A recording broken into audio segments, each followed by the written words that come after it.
Hello, everybody, and welcome to Norm, the Cheers podcast that isn't a Mike, that's Tookie, that's Dave. Sorry we missed last week, but as my summer of fun continues, I got COVID, and it wasn't fun. Like the reviews that you heard that said it was awesome, they were liars. Aww. It doesn't feel good at all. Yeah, it was like, oh man. I got like every symptom, and it was not a good time. It was not fun. First day was the worst day, I'll say that. So I guess there's something to be said for that. But yeah, like I was just not making super progress, and it wasn't dangerous, but I wasn't feeling good. And so finally on the fifth day, they put me on the Plaxivit, which helped a lot. And makes me wonder, like, why are we... I don't understand why the first instinct right now is just write it out.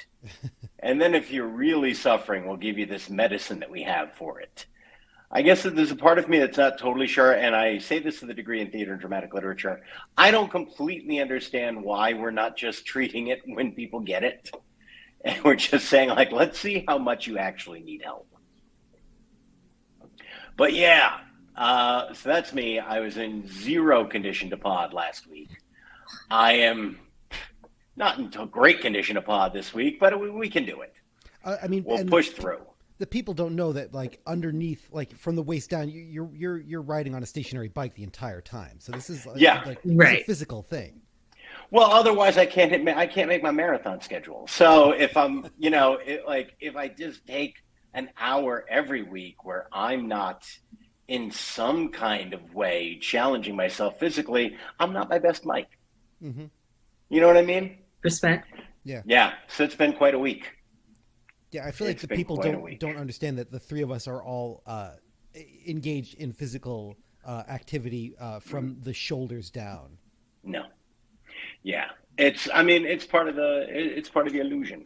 Mm-hmm. Right. You don't want people to feel bad about themselves when they're not pushing themselves to the peak of physical perfection that we are. Yeah. And we also want to be approachable. So we might even want to edit this out later on. Yeah. I mean, I'm currently leg pressing 400 under here, but nice. Yeah. Yeah. I got one of those. I got a thigh master going. Nice. Yeah. Love that. Sometimes I wonder how much she made off the thigh master. I hope it was a lot. It was. I really hope it was a lot. And not because it was embarrassing or anything. I had no problem with the Thigh Master being out there. I say I hope she made a lot simply because she's the only reason that product existed. You know what I mean? She's like, all right, I'm going to go out there and I'm going to push the hell out of this. I hope that every celebrity who endorsed a product gets the lion's share of that product. Suzanne Sommer with the Thigh Master, Foreman with the Foreman Grill, Hulk Hogan with anything he's selling. Mania. Quick Hogan tangent. Oh boy. As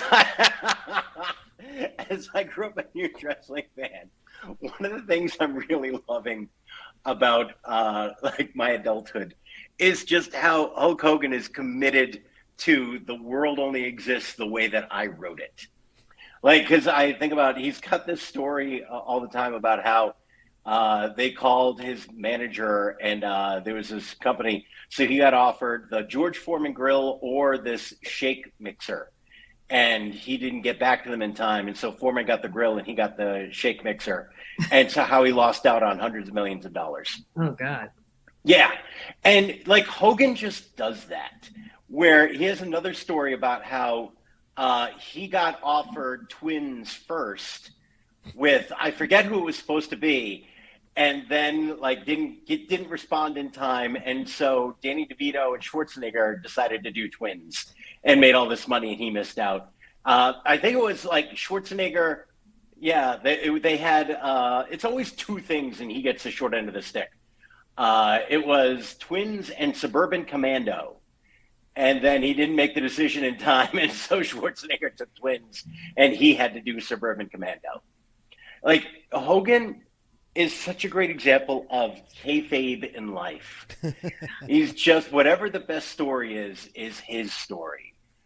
And you'll see him get interviewed, and we talk about Andre. He's like, yeah, Andre and I, we wrestled in Poughkeepsie and had an hour-long match. It was amazing. Then he gave me these boots to remember it by, and he passed away 3 days later. He had a story like that where he's talking about how, yeah, he gave me his boots. 3 days later, he died. And Andre didn't wrestle for like 2 years before he died. He could barely move. Yeah, Hogan's just so full of shit. So full of shit. And he ruined Deadspin. Just, God, I don't know if there's anyone I loved more as a child that I loathe more as an adult. Oh, Hogan. Hogan is my Kevin McHale, Dave. Oh. Ouch. At least Kevin McHale has not gone publicly on the record with the views that I ascribe to him. That's true. But you think that's bad. One of the Backstreet Boys is a little Q now. Really? Oh, no. Yeah. Yeah.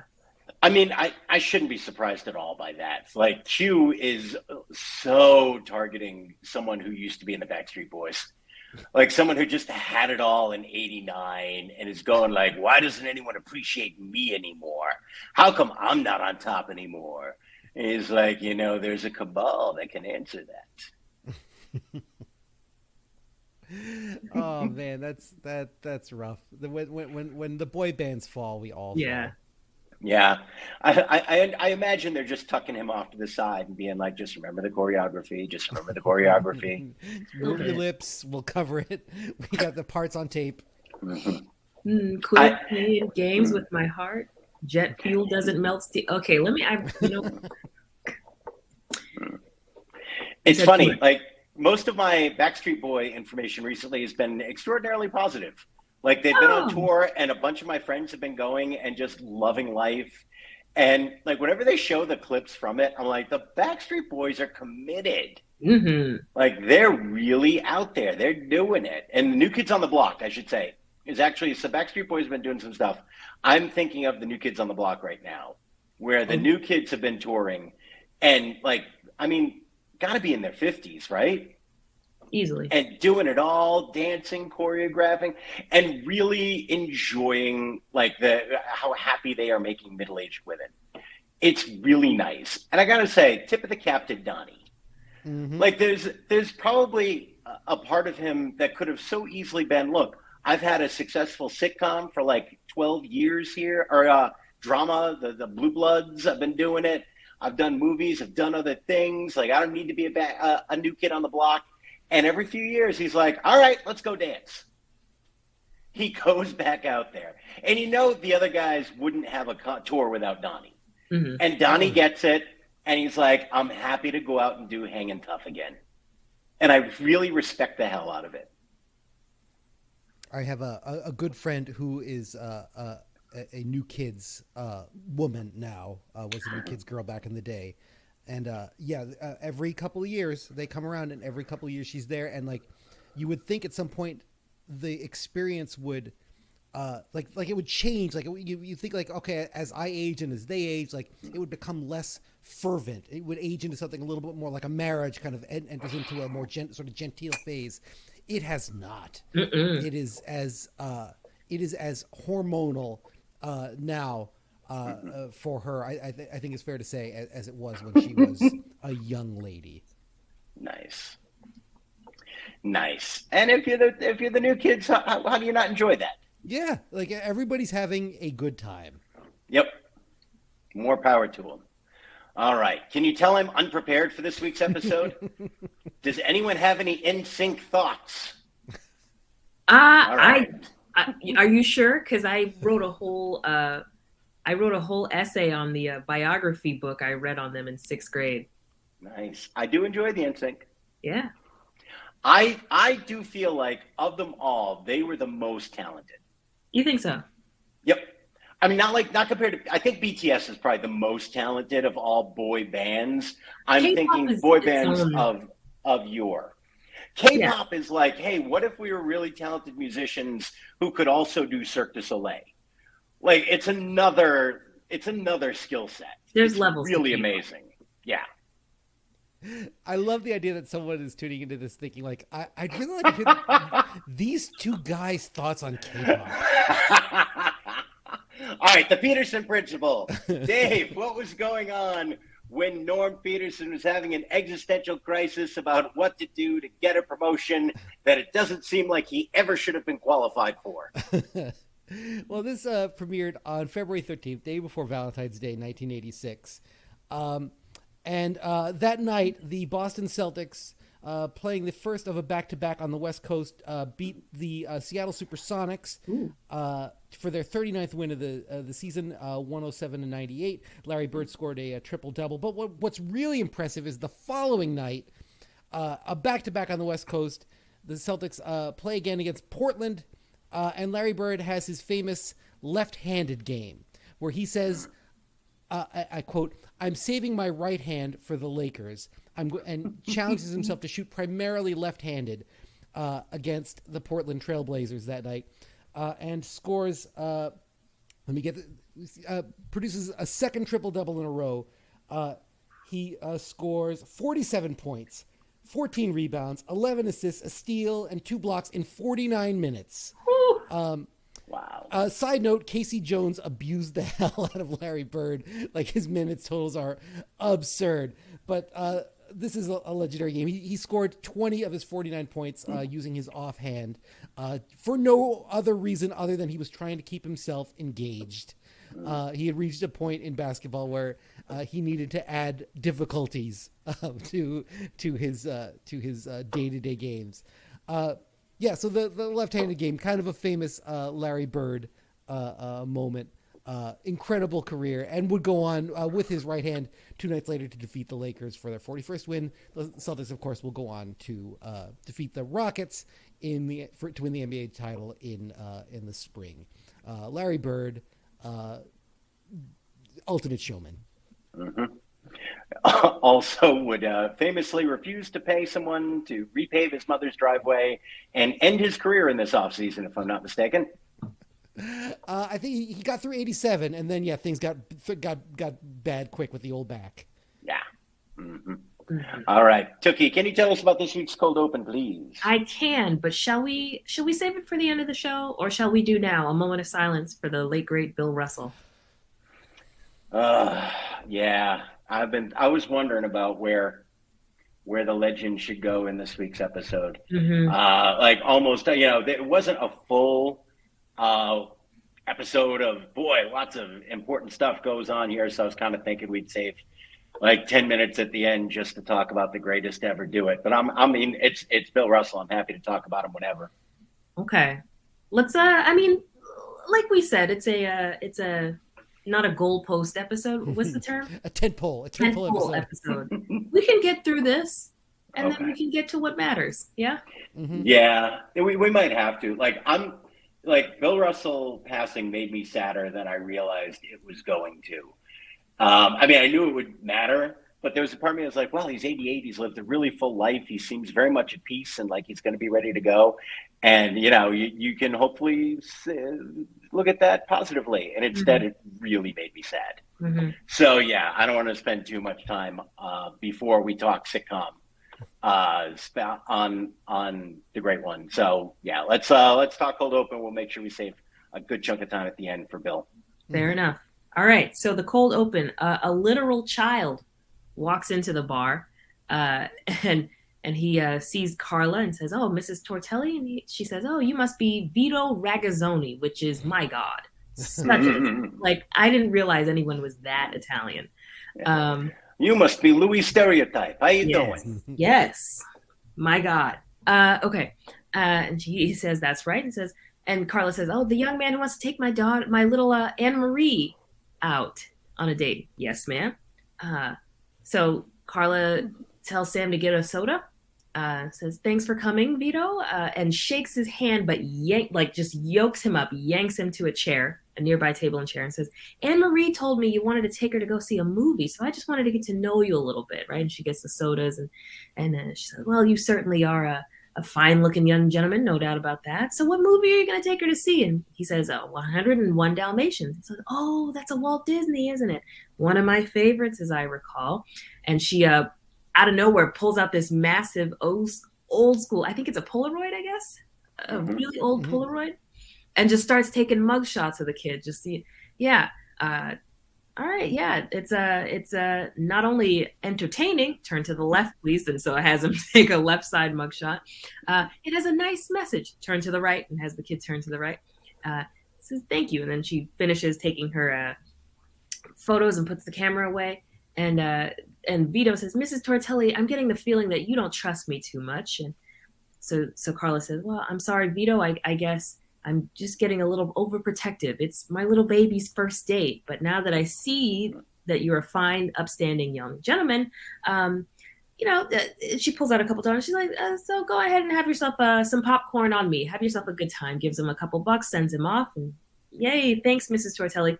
And Carla gingerly, with a napkin, grabs the glass that Vito was drinking soda from, puts it in a massive Ziploc, hands it to Sam, and says, "Sam, keep this in a safe place till the boys from the lab get here." Roll credits. Look, it's kind of fun how overly protective Carla actually is about her children. She mixes that nice, they're out there stealing cars, with also, if anyone ever touches them, I will kill them. Yes. Which is probably not healthy on either end, and yet I enjoy it as a child of the 80s. All right, the Peterson principle. I fully acknowledged I had to nap this when I was supposed to be rewatching. I'm a week removed from it. I'm going to try to do the recap. Dave is going to jump in and edit as appropriate, and what Dave misses, Tookie will catch. So B story, Frasier, who I think is just kind of a regular in the episodes now, which is very nice. We enjoy. Discovers some slides from his and Diane's trip to Europe. They decide they're going to watch them in the back room, which is very weird. Nobody wants to watch anyone's vacation slides. And yet, one of my favorite moments of the season is the slideshow narrated by Frasier in the back room. Absolutely knocked me on my ass. I don't know what my joke of the week is, but it's definitely one of his descriptions of Diane, who is every picture is of Diane with a gorgeous historical landmark in the background, barely visible. And she's wearing sunglasses, which hide her heart, which hide her soul. Well, which hide her eyes, which hide her heart. Her feelings, yeah. And it just killed me. Oh my God, it was so funny. That slideshow is like a 5-minute play about the dissolution of Frasier Crane, and it's delightful. So good. So good. Yeah. And I love that. And my 80s thing is someone always has a slide projector ready to go when you need it. Clearly, the most efficient way for you to present photos is on a slide projector, and that's why I've got one ready to go at any given time. It's just fantastic. Have you ever used or watched a slide? Have you ever encountered a slideshow in your lives? I don't think I. Oh yeah. Have. Okay. I have encountered a slideshow. It was Dave. Was that not a bigger part of your school experience? That they would occasionally have a slide projector set up and like, okay, we're going through these things. No, Film Strip was about as hyped up as we got. Interesting. I definitely had the slide projector. Tookie, I think this is probably predating your experience, yes? I've seen them, but just not in action. Mm-hmm. So like I've seen them, when they roll the TV into the classroom, right? For like I'm VHS years old, for sure. Yes. So I had seen the slidey projector thing, but it was always not in use and like on the bottom shelf of the cart that they roll the TV on. So I knew of their existence. I just didn't know what they did. Yeah. Dave and I are of the age where we remember the transition from being excited the film projector was set up to being excited that the VCR was set up. Yeah, that was, I want to say probably somewhere around 6th grade that we really made that switch. I remember watching a film at the end of 6th grade, because our teachers didn't feel like teaching anymore. It was worn out. So I remember we watched, which is still to this day ridiculous. I think we watched Brewster's Millions. What? With Richard Pryor? with Richard. We watched a Richard Pryor God. film in 6th grade public school. Wow. Oh, that might be a good Kyle movie. I'm trying to figure out good Kyle movies right now that I enjoyed from my youth that he would appreciate. Now that I say it, I remember Mr. DePasquale turning to my friend Danny and saying, "Is there anything in this I shouldn't show?" And Danny being like, "I think it's fine." So it was Danny approved. Yeah, I mean, for Richard Pryor, there was very little language and no sex in that movie, if I remember correctly. No, just whatever Richard Pryor sort of carries naturally with His him at all hijinks, times. yeah. Yep. Oh, that might be a good Kyle movie. All right. Very nice. Very nice. All right. Yeah. And the film scripts I remember too, like it wasn't a movie most of the time where it's like, oh, it's just like a VCR, but presented differently. Film scripts were like almost like slide projectors a lot of the time, where it would be a static image. And here is how photosynthesis begins. Ooh. Beep. And then they would go to the next one. Yeah. Yep. The A story this week. Norm is up for a big promotion at work. The man who never shows up to work and seemingly doesn't care about it, for plot reasons, is up for a big promotion. It's just him and this one other guy. This guy comes in to congratulate Norm, saying, well, I'm sure, you're sure it's going to be you, buddy, and lets it slip that apparently the other guy up for the promotion is having an affair with the boss's wife. All right. Oh, my goodness. What tension. Then the boss comes in a little bit later, tells Norm that they're going with the other guy and saying it was just so close. If there was anything that could separate the two of you, and people at the bar are disagreeing about whether or not Norm should tell to get the job. And finally, he decides he doesn't want the job that way. And it turns out that the reason he didn't get the job was that they felt like Vera didn't fit in with the other corporate wives as well. Mm-hmm. He is angry and offended and quits in a huff. And so at the end of the episode, Norm is unemployed.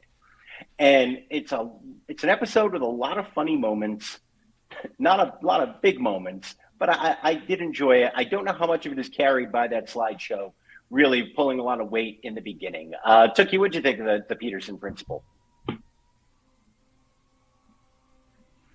The Frasier moments were great. Mm-hmm. The plot, I don't know. There was a part of me that really wanted Norm to kind of ovary up, because the expression is typically sack up, but ovary up. So you felt like he should have told him.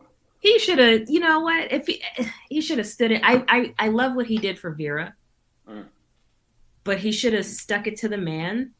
But at the same time, there was a part of me that was like, don't stick it to that man, because it's Niles from The Nanny playing his boss. Did you guys ever watch The Nanny?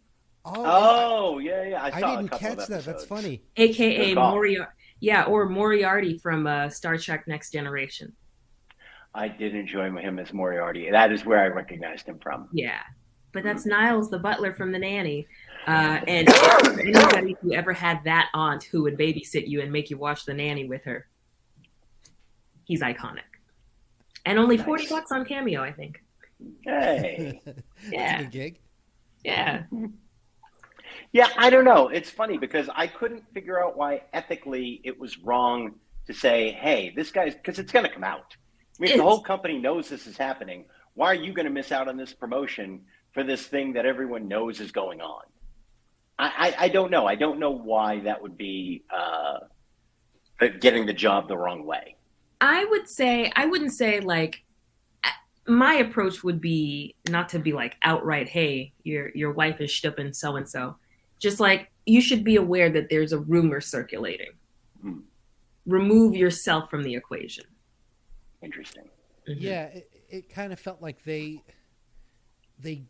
didn't trust that like the will he, won't he get the job question would sort of carry enough weight plot-wise, and so they had to add this like thumb on the scale of like this affair, and will he or won't he like go after his boss? Will he or won't he ruin this guy's life? I don't know. I think it kind of like it took a little bit away from like the interesting moment, which is like where Norm chooses to sort of like, where Norm chooses to preserve Vera's feelings by kind of taking taking it on the chin, kind of, which I think is like that makes sense for Norm. Like Norm is eternally kind of passive, but also eternally kind of like decent. Yeah. That part made perfect sense. I thought that was, and like that, I think that would have been even, that would have played well. I think would have played even better, even without the sort of like infidelity thing. That just seemed like a little bit like it felt like they had to pad out the episode like extra 6 or 7 minutes, and I didn't think it added that much. No, not a ton. I feel like it should have been, a solid 20 minutes of the slideshow. Give us the cold open, give us the slideshow. And that's the episode. Yeah. Oh, hey, no, and at the end, Norm, did you get that promotion? Nah. There you go. Yeah, there's a part of me, I know it's sitcom world, but there's a part of me that's going, how bad is this company that Norm is up for the big promotion? Ooh.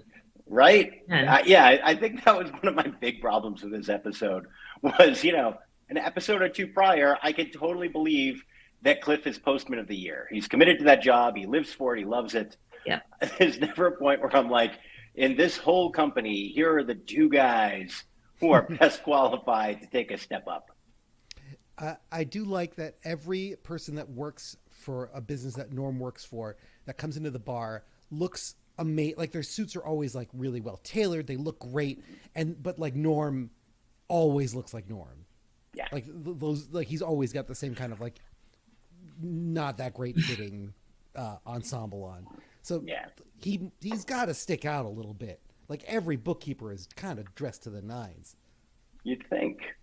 Yeah, they all have the 3-piece. They all look great. Mm-hmm. Mm-hmm. All right. Did I forget any plot points this week?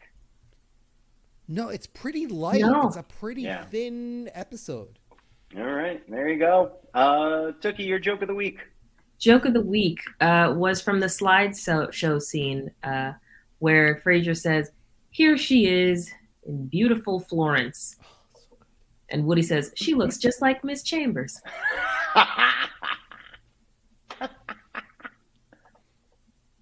Nice. Dave, your joke of the week.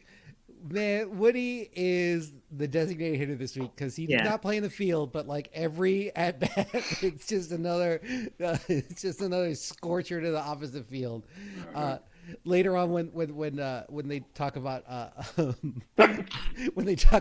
how Vera did she was shunned by the other wives, and they say she quote unquote didn't pass muster, and Woody says, "Well, maybe she couldn't reach it." To which that Shelley Long escorts him to the other side of the bar, and you see him in the distance explaining something to him, and you just hear him off in the distance go, "Oh." Oh, great Woody week. Yeah, these couple of seasons of Woody are just great as he figures out exactly who he is. It's so much fun. And you can tell the staff loved writing for him. Yeah. You can tell they're really having a good time. It's so sharp, and he nails it every single time. Like it's all variations on the same joke, and every time it's funny. It's great. Dave, your 80s thing of the week. I don't know if we talked about these before. This sticks out every time I see it. I really noticed it with the orange soda this week. Those like fat glass bottles. Yeah. We see Sam like sometimes like open a fat glass bottle of water. Same thing, that kind of like round bottle of soda that Carla pours for her kid's date. It always makes me want whatever they're drinking. Because I know what that bottle feels like. It's got some heft to it. It's not like a thin beer bottle. It's got some like it's got some girth. It's a little heavy. I miss those bottles. So my belly's going to be just like this when this bottle's empty. Mm-hmm. Exactly. Yeah. It's a foreshadow bottle. Mm-hmm. Amen. Tookie, your 80s things. Did you list yours, Mike? I did. The slide projector being ready to go whenever someone has gotten back from a vacation. Yeah. So along the lines of Dave, not just the bottle itself, but the ubiquity, the normalization of orange soda in any establishment. It's like just being able to order an orange soda and no one really bat an eyelash. Okay. The big ass Polaroid that Carla was taking those mugshots with. 100% had that camera in my house. It was such a big piece of equipment too. Okay, so this one is it'll take a couple words, but you'll get me. The kids were gonna go see 101 Dalmatians.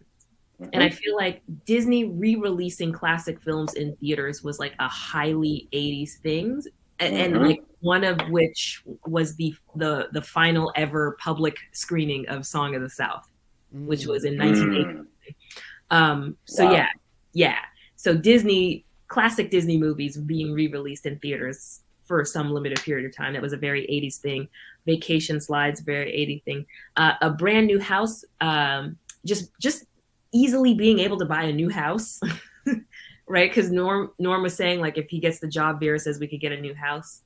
The fact that this is going to be, I don't know, this is going to be kind of like an obscure one, but houses built before a certain time were the norm, and teeny tiny bathrooms were the norm in those style houses, the houses that were constructed in whatever era. Because Norm was talking about like Vera wants a bathroom where you can fall and not hit your head on something. So the idea that the toilet is like right next to the bathtub, right next to the sink. So these very compact bathrooms, I think, were just very common and no longer being built that way after a certain point. And the expression, my final 80s thing, the expression bedroom eyes. Oh. Interesting. Yeah. I feel like those may have lingered into the 90s, but I respect it.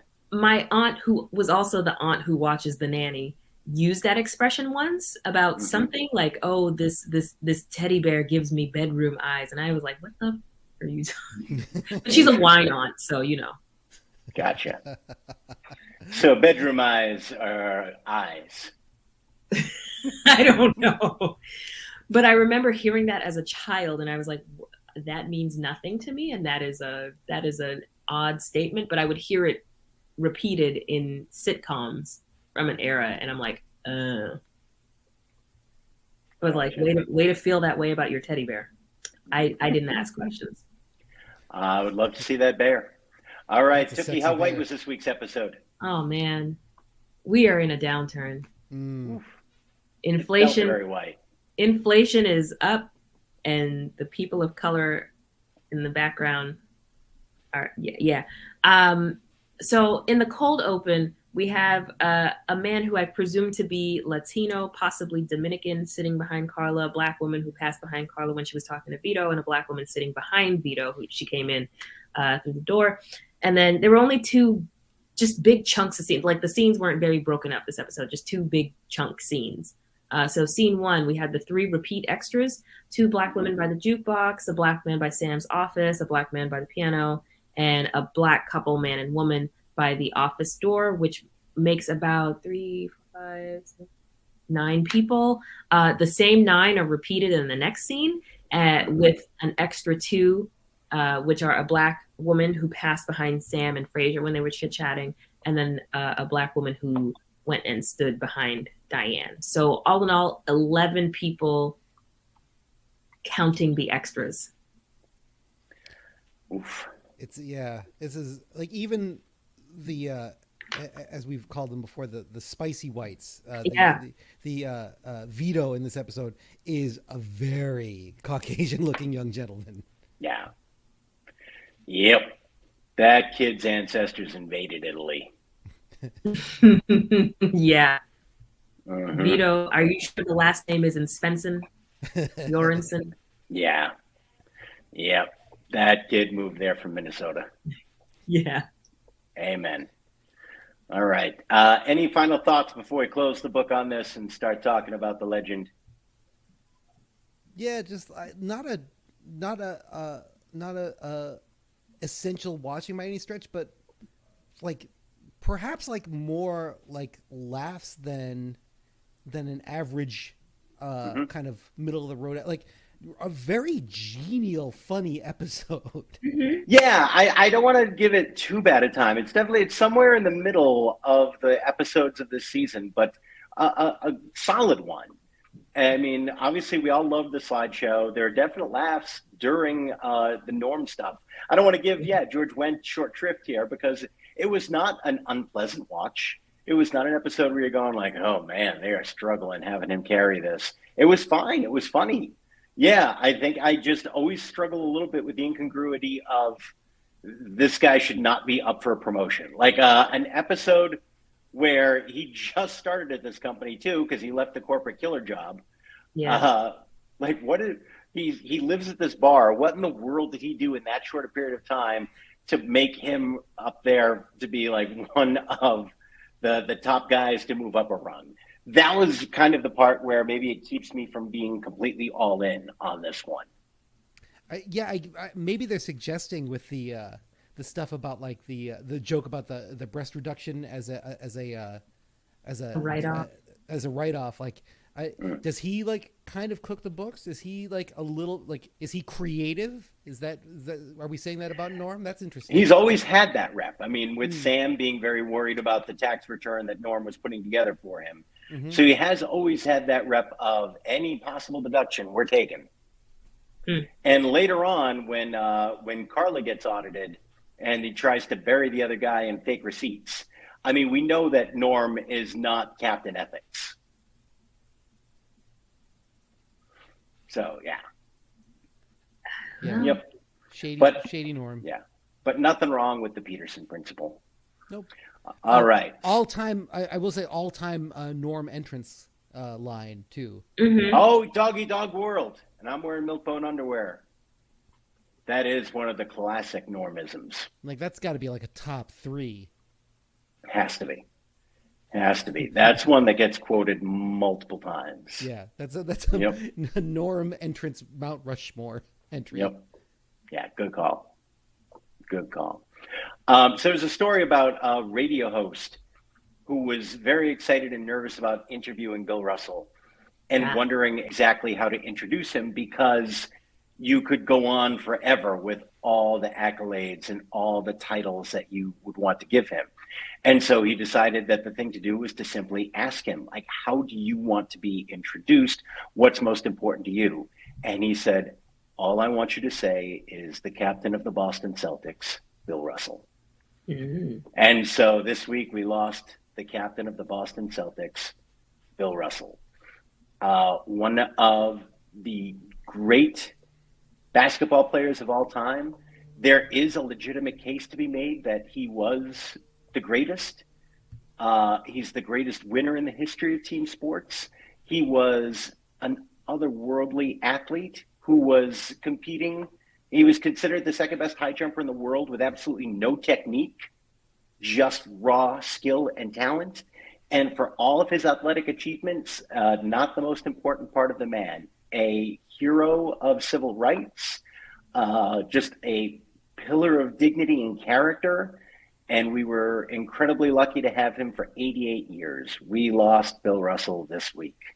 And man, it was something. The good thing was just, it made social media bearable in that on it, you got to hear so many fantastic Bill Russell stories. They were all there.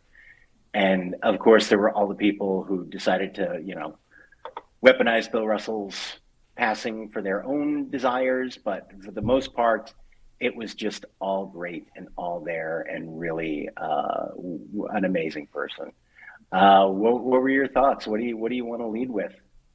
I was thinking about him this morning and how, me as like a longtime Boston sports fan and a longtime Celtics fan and, always have revered Bill Russell.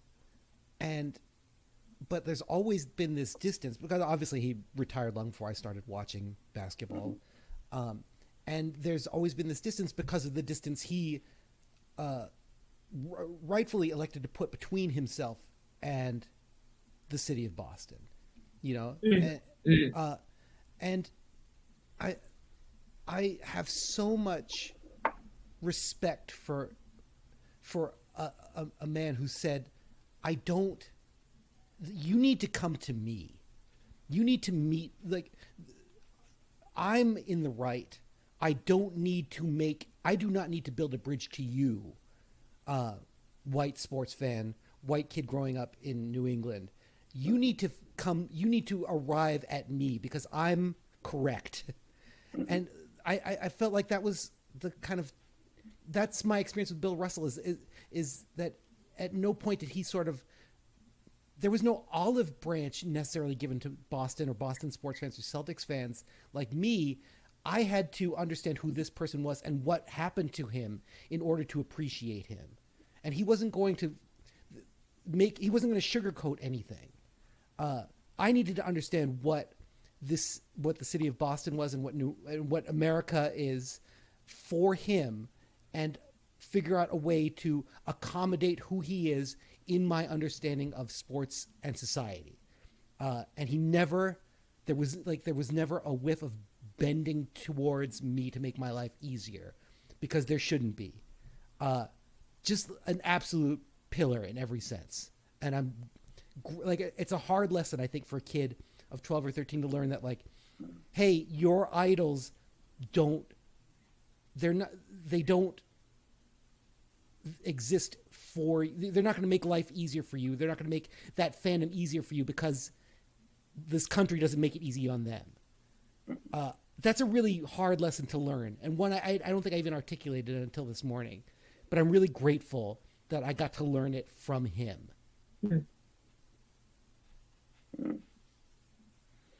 Yeah, Tookie? I mean, I don't know if I could put that any better, but also I grew up in a household where he was obviously very revered, and upon my own education of Celtics lore, I mean, the man was a god on earth, basically, a living god, an icon, truly, and unparalleled, just an unparalleled human being. He, at least in my mind, transcended the sport. He was beyond just a basketball player in my mind. He really was. I mean, like, he didn't owe us being a role model. He didn't really owe us anything. And he never asked to be. He just was. But because he was just who he was, you could not help but to aspire to that level of just like self-knowledge, self-assuredness. Yeah. Right. You never see anyone who's just more comfortable being who they are than a Bill Russell. And that's something that I appreciate. Weird to bring that in, I know, but like he and Bernie Mac, I always looked at two individuals who are just fearless, just wholly fearless in a lot of ways, especially with just what it is that they've gone through in life. Yeah. You know, and to take these proverbial beatings like Bill Russell did, especially in his early, in the early stages of his career, and to just come out just still like not unaffected, but unbroken in a way. To have your spirit still intact and to go out there and kick ass, either literally or figuratively, every night and still long into retirement. Yeah, you can't match that. And the fact that in their older age, some legends fade, or like, you know, we're at the point now where kids today are kind of like Michael Jordan, who, but some, not all kids, but like, you know, you'll have kids now who wouldn't even have grown up with a Kobe, right? But the fact that this man stood the test of time, it looks like his legacy will last, you know, this reputation that preceded him for years. The fact that he was so revered by generation after generation after generation of player, where you can say, oh, you know, this guy has the stats, this guy has X amount of championship appearances, whatever, but Bill Russell, right? He just was always in a category of his own. And we were very lucky to have him. We didn't give him enough flowers when we could have. Yeah. And I mean, the interesting thing about him was he never he deserved all the flowers, but he never needed them, Mm-mm. you know? And he made that clear. He he didn't, and it made it interesting for us as fans because he was so supremely confident in himself. He didn't require the affection most professional athletes do. He deserved more than anybody, and yet he was so confident in who he was as a person, as a champion, as a player, as a coach. He never needed that from you. He got that from himself and from inside and from the people he admired and respected. Mm-hmm. It was coming from the places that he needs. And it was an interesting thing as a fan. And obviously his career predated our lives. But, you know, in those years where he would come back, that feeling of he doesn't need me was an interesting thing. You know, you can see so many great athletes from so many sports who really miss the adulation and need to go and need to, you know, you see Pete Rose going and selling autographs in Cooperstown. He needs that affection so much. And in a way, Bill Russell never, ever, ever needed it. And it was, yeah, and it was really so admirable and also kept everybody at an arm's length. You know, you wanted to love him in a way that he just was not going to allow because that love just wasn't important enough to him. Mm-hmm. You know, he had a very clear separation between the Boston Celtics and Boston, where the organization was incredibly important to him and identifying with that and the guys that he played with and what they built together was extremely important. And it just happened to be in this city. And of course, you know, the stories about the things that happened to him while he was living in the area are, you know, well noted and incredibly sad.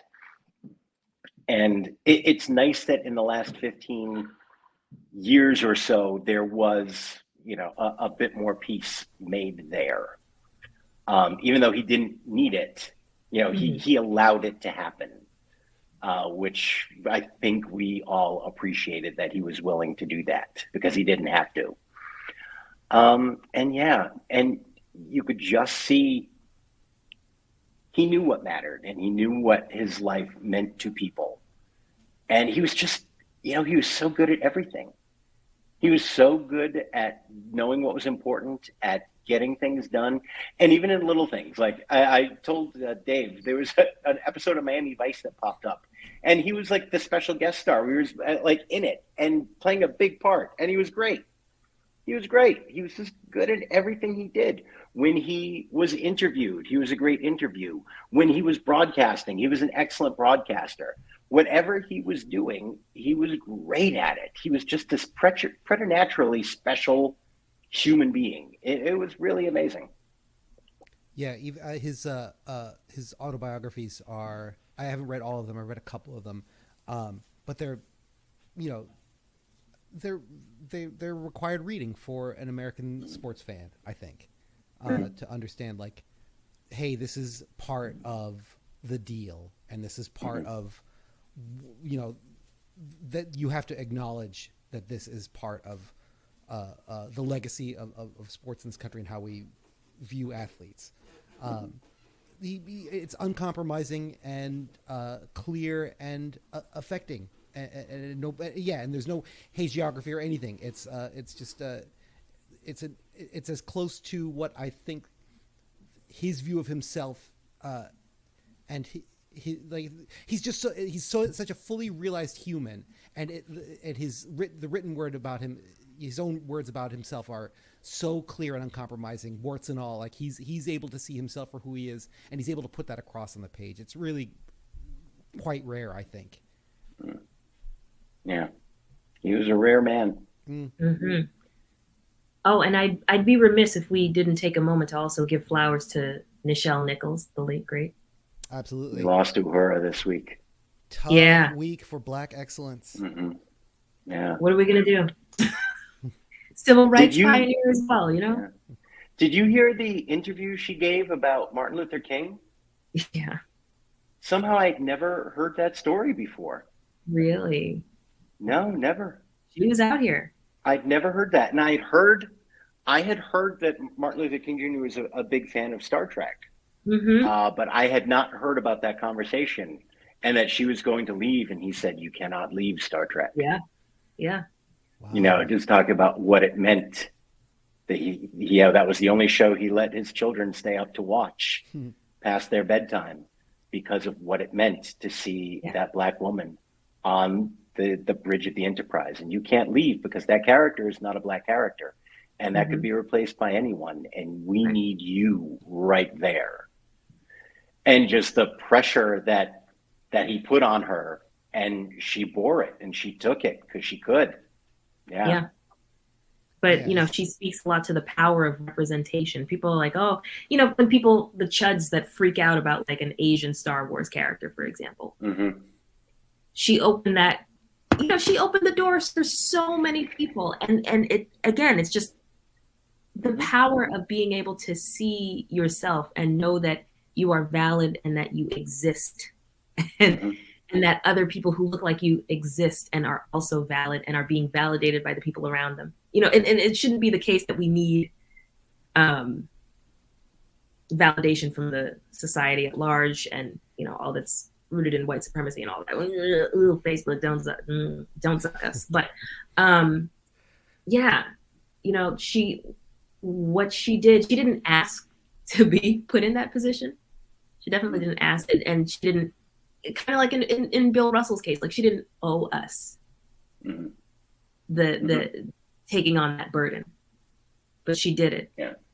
And she made it possible in a lot of ways, in direct and indirect, for people of color to be seen on screen, to be seen as also human, as valid as people and as capable people.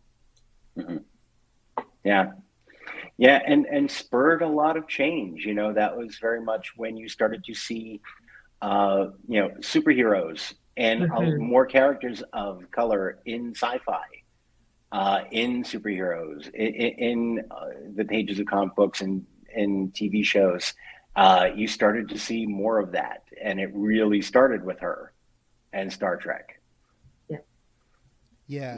Like how what an amazing thing for that show to say, like, this is what a successful society looks like. This is emblematic of a successful society, and it's it's a bridge featuring an Asian man and a Black woman, and a crew that looks a little bit more like America than, frankly, Cheers does. And this is, I think, a black mark that Cheers has to bear up. When you look at it from 2022, like, it's so uncomfortably white consistently. It's not as bad as Friends. Well, no. Little is.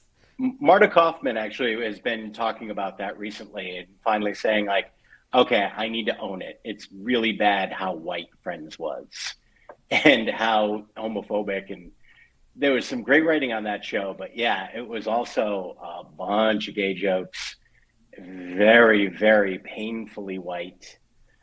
Yeah. Yeah, but thank you, Nichelle Nichols, for bearing that burden. And and again, it's the importance of not just seeing a Black person on screen, but a Black person not in service to anybody else. She was running things. And in charge of communicating with the world. I mean, she was the front-facing human of the Enterprise. When it was time to speak to somebody, it was Uhura. Yeah. Yep. So tough week. Rest in peace to two icons. 100%. Amen. All right. Do we have anything to plug this week? Do we?